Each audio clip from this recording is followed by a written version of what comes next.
সিদ্ধিদাতা গণেশায় নমঃ। এবার আমার দ্বিতীয় বছর পুজো হচ্ছে।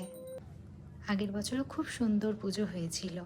এবার একটু টেনশনে ছিলাম, আগের দিন যেহেতু প্রতিমা কিনতে যেতে রাত্রি হয়ে গেছিলো। আমাদের কাছের মার্কেটে একদম প্রতিমা ছিল না, খুব ছোট্ট ছোট্ট ছিল।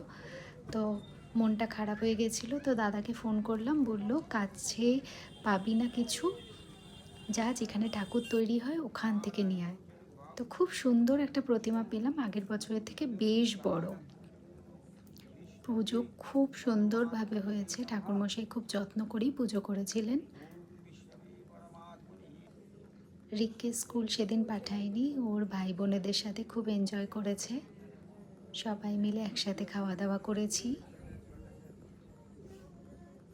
গল্প গুজব করে পুজোটা দারুণ কেটেছে।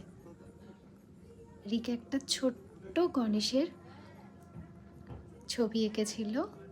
ওর ম্যামই ওকে বলেছিল যে একটা ছোট্ট গন্নু বাবার তুমি ড্রয়িং করো। তো খুব সুন্দর করে একটা ড্রয়িং করেছিল সেই দিনই সকালবেলা বসে বসে। পরের দিন স্নান করে রেডি হয়ে দধিকর্মার জন্য সব কিছু তৈরি করলাম ঠাকুরমশাই আসার আগেই।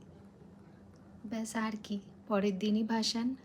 ঠাকুরকে তো আর রাখতে পারবো না নিজের কাছে বেশি দিন।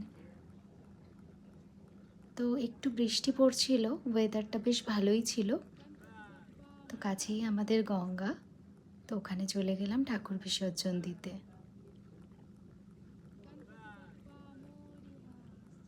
জোয়ার হচ্ছিল, ভাটা ছিল, তো তখন দেখলাম জোয়ার শুরু হয়েছে, জল আস্তে আস্তে বাড়ছিল। তো প্রতিমা বিসর্জনও হয়ে গেল, মনটা খারাপ হলো, আবার আসছে।